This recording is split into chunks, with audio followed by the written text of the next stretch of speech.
The propeller hasn't stopped turning yet, but Staff Sergeant Robert Mitchell already knows the pilot is dead. At 6:32 in the morning.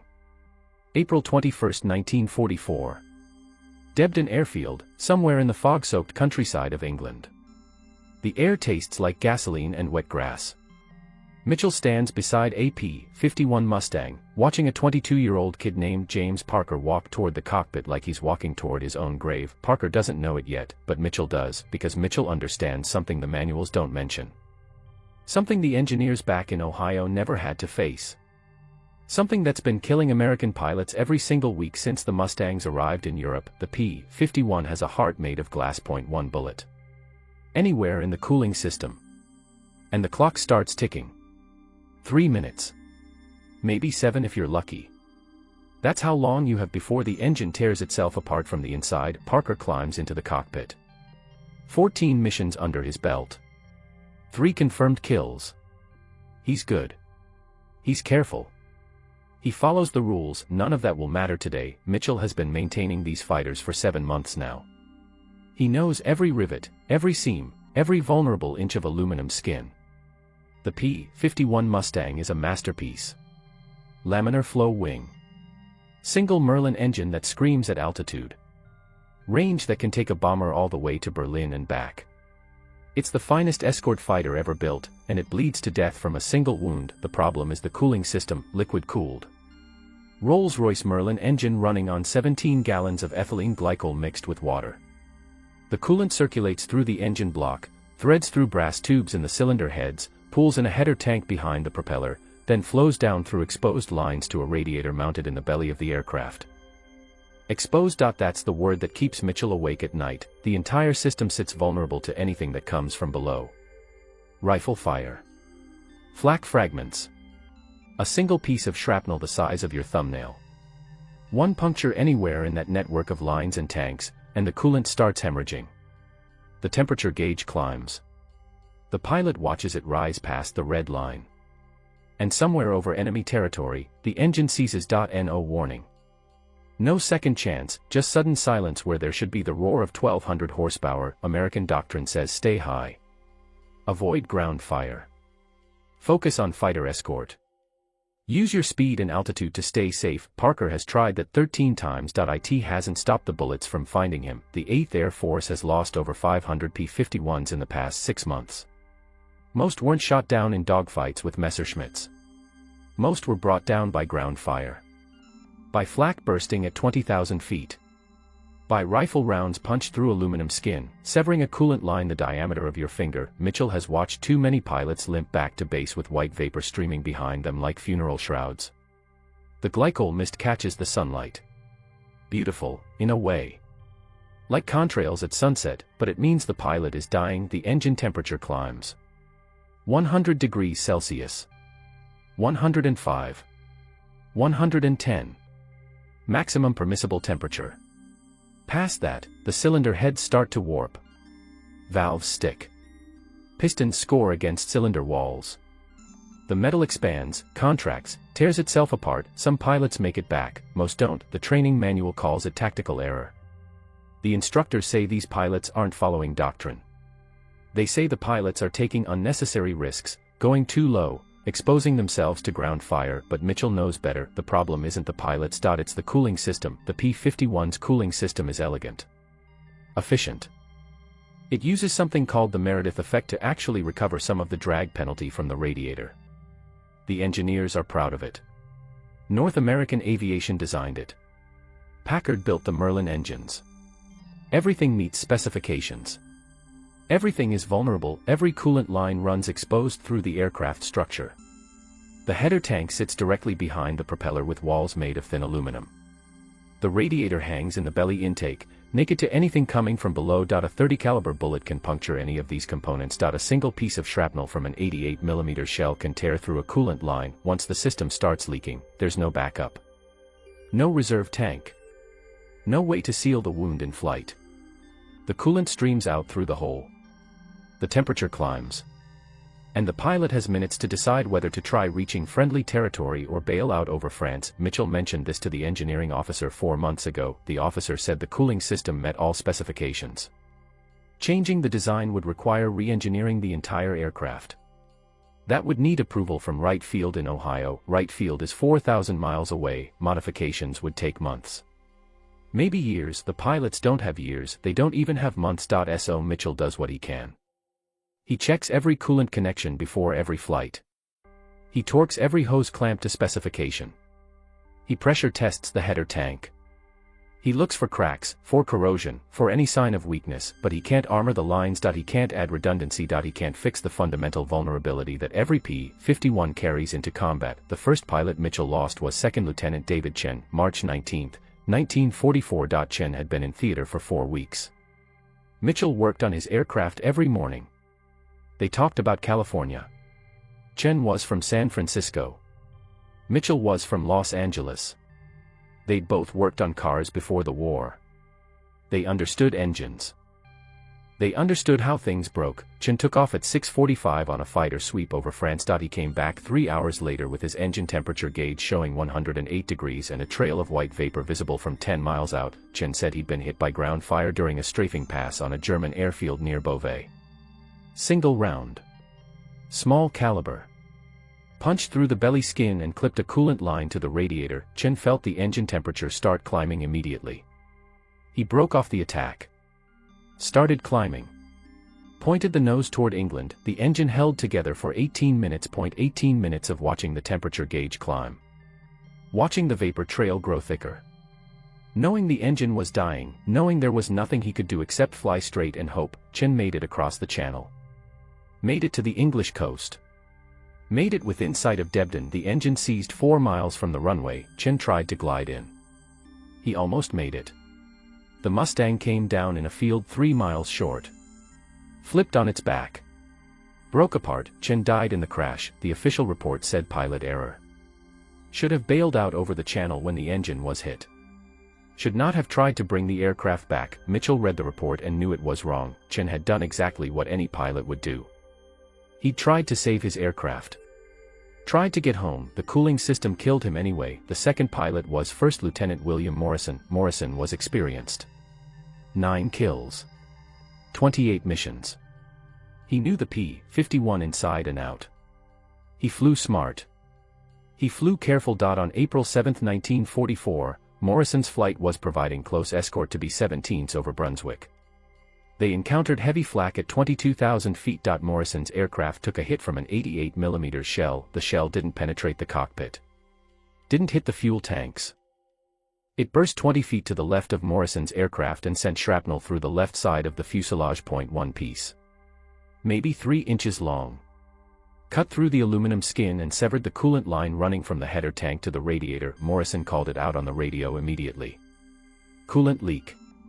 Temperature climbing. He stayed with the bombers for another 6 minutes while they completed their bombing run, keeping the German fighters off them. Even as his engine temperature passed 100 degrees, then he broke off. Dropped out of formation. Headed west. Morrison's wingman stayed with him. They crossed into friendly airspace over Holland. Morrison's engine was running at 112 degrees. Past maximum permissible temperature.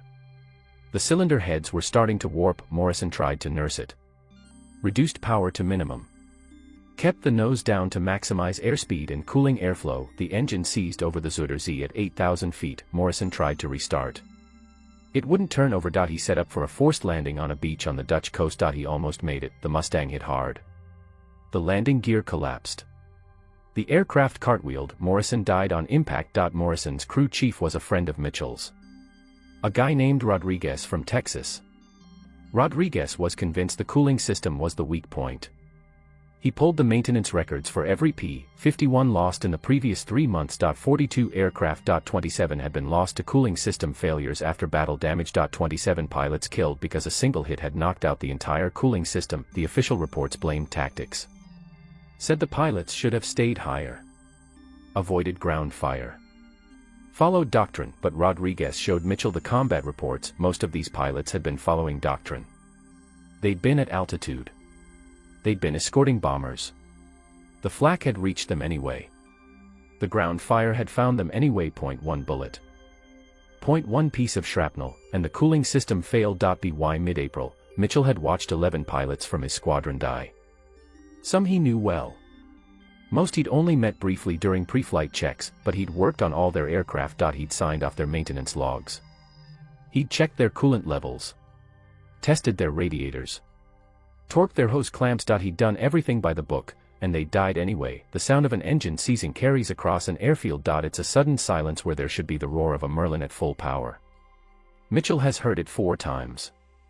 Twice the pilots made it back and crash-landed. Twice the pilots bailed out and were never seen again. Every morning, Mitchell works in the maintenance area. The smell of ethylene glycol and hot metal fills the air. That smell means coolant is flowing. Engines are running. Aircraft are preparing for combat. Some of those aircraft will come back, some will come back trailing vapor, some won't come back at all, and Mitchell will be there the next morning.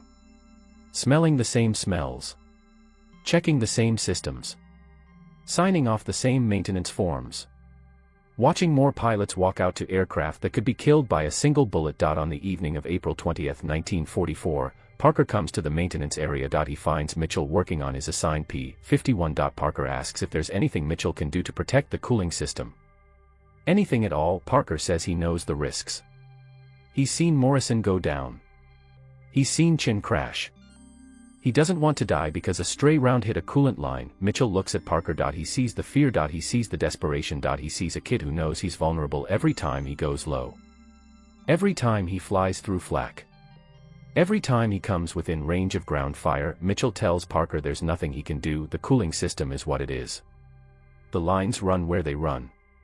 The radiator sits where it sits. He can check everything. Test everything. Make sure there are no leaks, but he can't armor the system. He can't make it bulletproof. Parker says he understands, then he asks if Mitchell can at least double clamp all the coolant connections. Just in case vibration loosens something. Mitchell says he'll do it that night. Mitchell works alone after 2200 hours. The maintenance hangar is quiet. Most of the crew has gone to sleep. The only sounds are the distant rumble of generators and the buzz of insects against the overhead lights. He pulls the cowling panels off Parker's P-51 and inspects every coolant connection. The header tank connections. The radiator inlet and outlet. The cylinder head manifolds. Every connection has a hose clamp. Mitchell adds a second clamp to each one. Positioned 90 degrees from the first for redundancy. It's not much. It won't stop a bullet, but if vibration loosens a clamp, if a connection starts to weep, the second clamp might hold long enough to get the pilot home. The work takes 3 hours. His hands are covered in glycol by the time he finishes. His back aches from bending over the engine, but every connection has double clamps now. Every joint has redundancy. Mitchell replaces the cowling panels. Cleans his tools. Walks out of the hangar at 1:15 in the morning. The night air is cold and damp. Somewhere in the distance, he hears the sound of engines. RAF bombers heading out for a night raid. Probably. The sound makes his stomach clench. In 6 hours, Parker will take off. In 7 hours, Parker will be over Germany, and there's nothing Mitchell can do to protect him from the single bullet that could bring him down. Parker takes off at 6:52. Mitchell stands on the flight line and watches the P-51 climb into the morning sky. 16 aircraft form up and head southeast toward Germany. Mitchell walks back to the maintenance shack and waits. The mission lasts 4 hours and 37 minutes. Mitchell hears the engines before he sees the aircraft. The formation comes back at 11:29.15 aircraft, 1 missing. Mitchell counts them as they peel off to land. He doesn't see Parker's tail number. The flight leader lands first. Then the others. Mitchell walks out to the hard stand where Parker's aircraft should have been. It's empty. The operations officer comes by an hour later. Parker had been hit by flak over the target. The formation had seen his aircraft start trailing vapor. Parker had called it out. Coolant hit, temperature rising. He'd stayed with the bombers for another 10 minutes. Covering them through the target area while his engine temperature climbed past 100 degrees, then he'd broken off. Headed west. Trying to make it back to friendly territory. The last anyone saw of him, he was losing altitude over western Germany. Vapor trail stretching behind him. Engine temperature past 110. Parker didn't bail out. Parker didn't crash. Parker just disappeared. Maybe he landed in a field. Maybe the engine held together long enough to get him down. Maybe he's a prisoner of war now. Or maybe the engine seized at 5,000 feet and Parker went in hard with no time to get out. They won't know for months, maybe not until the war ends. That evening, Rodriguez comes to Mitchell's work area. He's heard about Parker. He's heard about 6 other P-51s lost that week to cooling system hits. Point 3 pilots dead. Point 2 missing. Point 1 badly injured in a crash landing. Rodriguez says something has to change. Mitchell asks what could change. The P-51 is what it is. The cooling system can't be redesigned in the field. They can't add armor without approval from right field. They can't modify the aircraft without authorization. Rodriguez says that's the problem right there. The system isn't built to fix problems. It's built to follow regulations. Mitchell walks back to the maintenance shack and waits. The mission lasts 4 hours and 37 minutes. Mitchell hears the engines before he sees the aircraft.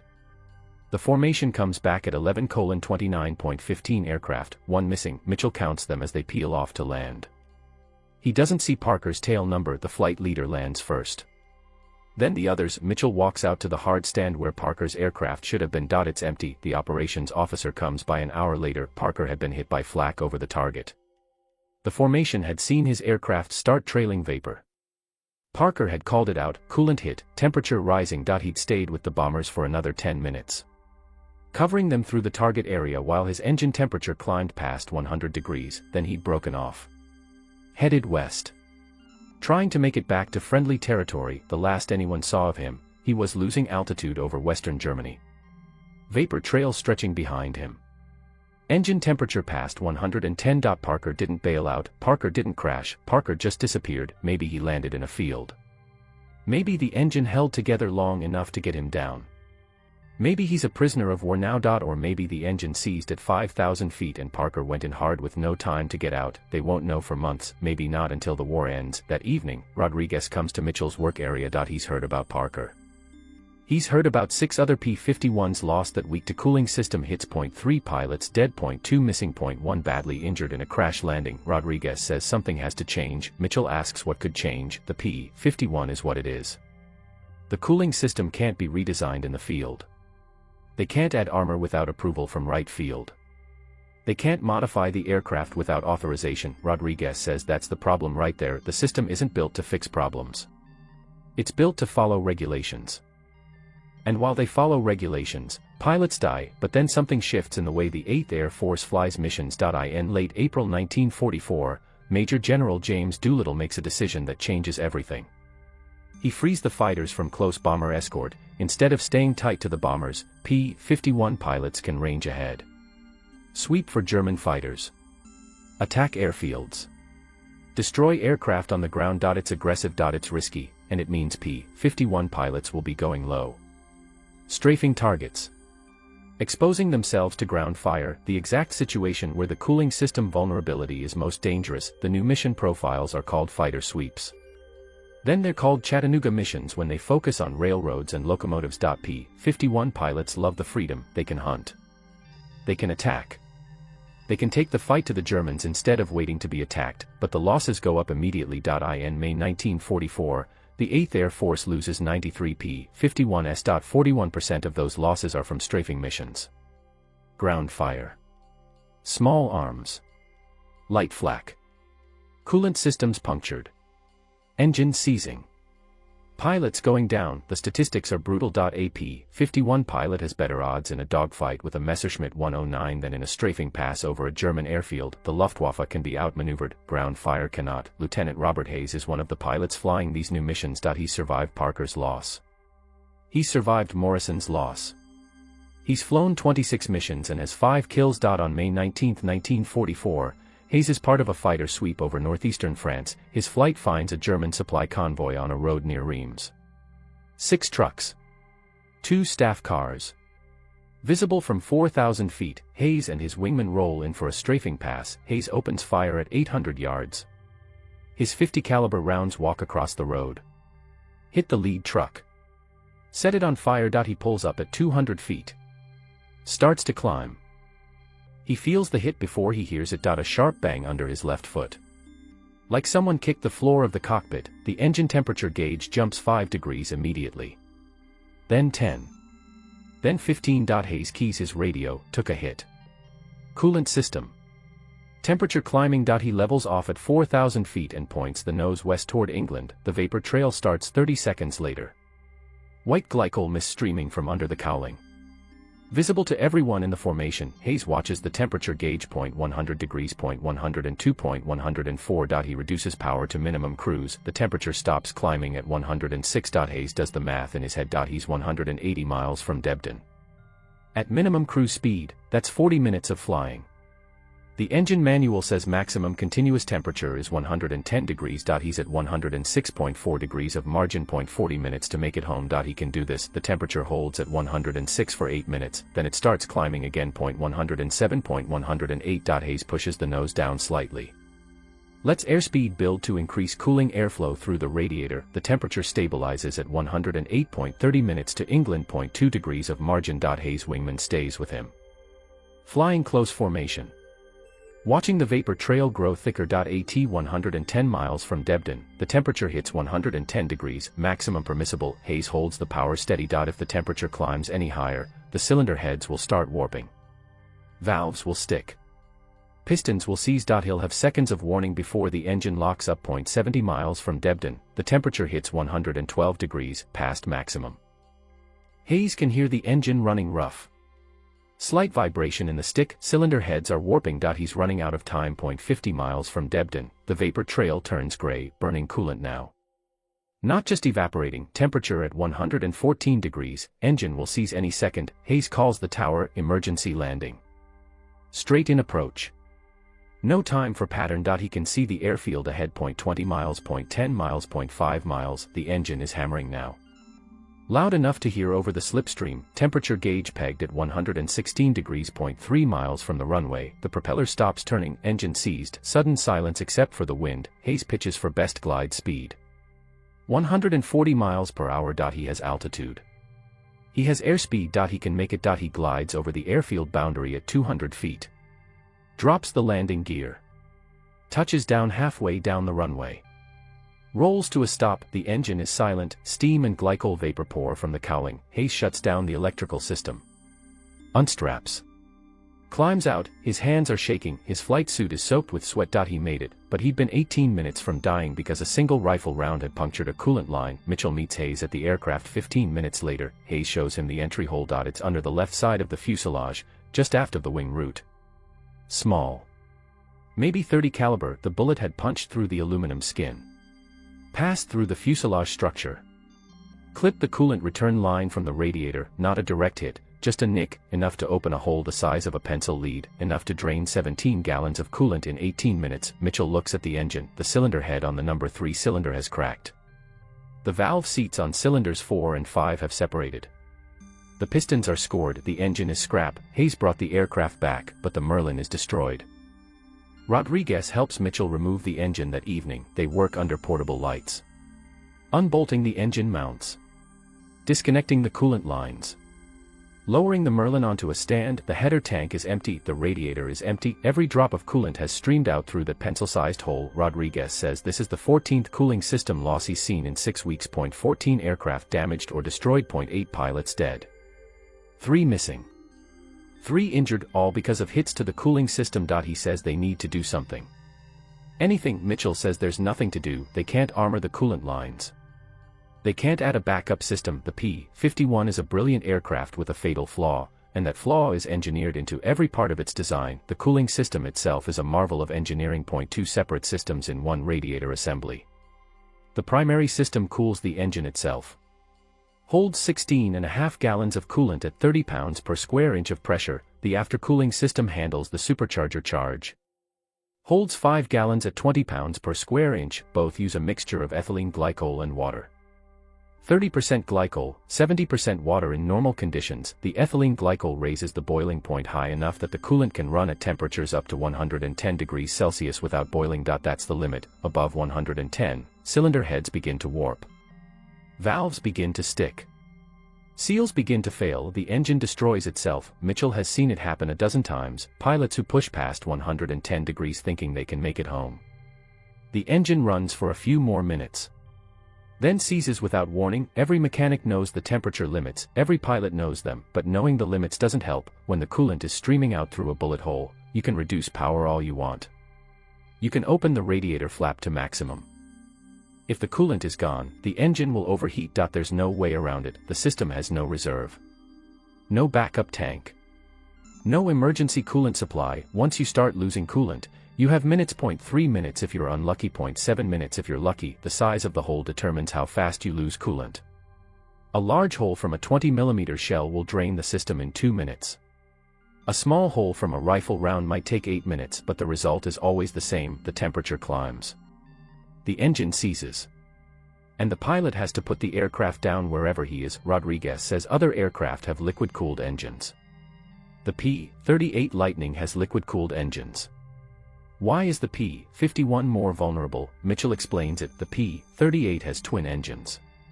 If one cooling system fails, the pilot can shut down that engine and fly home on the other. Redundancy. The P-51 has one engine. If that cooling system fails, there's no backup. The P-38's radiators are mounted in the booms. Protected by structure, the P-51's radiator hangs in the belly intake. Exposed to fire from below, the P-38's coolant lines run inside the booms. The P-51's lines run through open fuselage bays. Every design choice that made the P-51 fast and efficient also made it vulnerable. You can't have one without the other. The Packard Merlin engine that powers the P-51 is a masterpiece. 12 cylinders arranged in AV configuration. 2-stage, 2-speed supercharger. At 30,000 feet, it can still produce over 1,200 horsepower. The supercharger compresses the thin air at altitude. Forces more oxygen into the cylinders. Maintains power where other engines fail, but that supercharger generates enormous heat. The compressed air coming out of the second stage can be 200 degrees Celsius hotter than when it entered. That heat has to be removed before the mixture enters the cylinders, or it will detonate and destroy the engine. The intercooler system handles that job. Coolant circulates through passages in the supercharger housing. Absorbs the heat from the compressed air. Then flows to the radiator where the heat is dumped into the airstream. Without the intercooler, the engine would last maybe 30 seconds at full power before detonating. The entire cooling system is integrated. The engine coolant system and the intercooler system share the same radiator, but in separate compartments. The oil cooling system has its own radiator mounted ahead of the main radiator. All three systems depend on airflow through the belly scoop. If anything disrupts that airflow, all three systems lose cooling capacity. A damaged radiator door can cause all three systems to overheat. A clogged radiator from debris can kill cooling across the board, and a bullet through any of the three radiators can lead to system failure. Pilots learn to monitor three gauges constantly: engine coolant temperature, oil temperature, intercooler temperature. Normal range for coolant is 80 to 90 degrees Celsius. Maximum continuous is 110. Anything above that is emergency. Oil should run between 70 and 80 degrees Celsius. Above 100, the oil breaks down and loses its lubricating properties. The engine will seize from oil failure before it seizes from overheating. Intercooler temperature should stay below 60 degrees Celsius. If it climbs above 80, the compressed air mixture will be too hot and detonation will destroy the engine from the inside. 0.3 systems. 0.3 temperature gauges. 0.3 ways the aircraft can be killed by a single bullet. Pilots learn to recognize the signs of cooling system damage immediately. A sudden spike in temperature. A trail of white vapor visible from the cockpit. The smell of glycol vapor seeping into the cockpit through the air vents. That smell is distinctive, sweet, like antifreeze. If you smell it in the cockpit, you know you're losing coolant, and you know you have minutes to decide what to do. But pilots are starting to notice something. The Republic P-47 Thunderbolt can take ground fire that would kill a Mustang. The P-47 has an air-cooled radial engine. No coolant. No radiator. No vulnerable lines. A P-47 can take multiple hits in the engine cowling and keep flying. Cylinders can be shot off the radial engine and the remaining cylinders will keep the aircraft in the air. There's no single point of failure. Mitchell has seen P-47s come back with cylinder heads blown off. Oil streaming from broken lines. Entire sections of the cowling missing. The pilots land. Shut down. Walk away. The engines look like they've been through a meat grinder, but they kept running. 1 P-47 came back from a strafing mission with 3 cylinders completely destroyed by ground fire. The pilot said the engine ran rough, but it ran. He'd flown 80 miles back to base on an engine that was missing a quarter of its cylinders. A P-51 with that kind of damage would have been on the ground in minutes. The P-47 is heavier. It's less maneuverable at altitude. It has shorter range before drop tanks are added. Its rate of climb isn't as good, but it can survive ground fire that would doom a Mustang. Mitchell watches a P-47 land one afternoon with over 40 bullet holes in the cowling and wings. The pilot climbs out. Looks at the damage. Shrugs, says he'd been hit by ground fire during a strafing pass. The engine kept running perfectly. No temperature issues. No loss of power, just some holes in the metal. The crew chief counts the holes. 43.6 of them hit the engine directly, the cylinders are dented. One cooling fin is broken. The engine runs perfectly. Mitchell shows the damage to Rodriguez. Rodriguez says that's the difference between air-cooled and liquid-cooled. Air-cooled engines are tougher, more forgiving. You can damage them and they'll keep running. Liquid-cooled engines are more efficient, more powerful for their weight, but they're fragile. One hit in the wrong place, and they're finished. The pilots notice, the ground crews notice. By June 1944, when the 8th Air Force assigns ground attack missions, they preferentially task P-47 units. The P-51s stay on escort duty and fighter sweeps. The missions where they can stay high. The missions where ground fire is less of a threat. It's not an official policy. It's just practical. Use the aircraft that can survive the mission. In early June, Lieutenant William Davis flies a strafing mission over France. Davis is part of the 354th Fighter Group, one of the first units to receive P-51s. He has 21 missions and 4 kills. On June 8, 1944, Davis's flight attacks a German convoy near Canpoint. 6 trucks, 3 staff cars, 2 motorcycles. They come in from the west at 2,000 feet. Roll into their attack. Open fire. Davis's rounds hit the lead truck. It explodes, the convoy scatters. Davis pulls up, turns to make another pass. He feels the hit. A sharp crack under the right side of the cockpit. Temperature gauge climbs immediately. 90 degrees. 95.100. Davis calls it out. Coolant hit. He levels off, heads west toward the coast. The vapor trail starts 30 seconds later. Thick white glycol mist pouring from the belly scoop. Temperature at 105. Davis reduces power to minimum. Temperature holds at 105. He's 90 miles from his base at Lashenden. 20 minutes at current speed. Temperature climbs to 108. Davis opens the radiator flap manually using the emergency handle. Temperature drops back to 106. He's 60 miles from base. 15 minutes. Temperature climbs to 110. Maximum permissible. Davis holds power steady. 50 miles from base. 12 minutes. Temperature at 112. Davis can hear the engine running rough. A vibration through the stick. 40 miles. 10 minutes. Temperature at 114. 30 miles. 8 minutes. Temperature at 116. The engine is hammering now, loud enough to hear over the wind. 20 miles. 6 minutes. Temperature gauge pegged at 118 degrees. Davis can see the airfield ahead. 15 miles. 5 minutes. Engine temperature past maximum. Cylinder heads failing. 10 miles. 4 minutes. The propeller starts windmilling. Engine seized. Sudden silence. Davis sets up for best glide. 140 miles per hour. Enough altitude, enough distance. He can make it. 8 miles. 3 minutes gliding. Davis crosses the airfield boundary at 300 feet. Drops the gear. Lands long, halfway down the runway.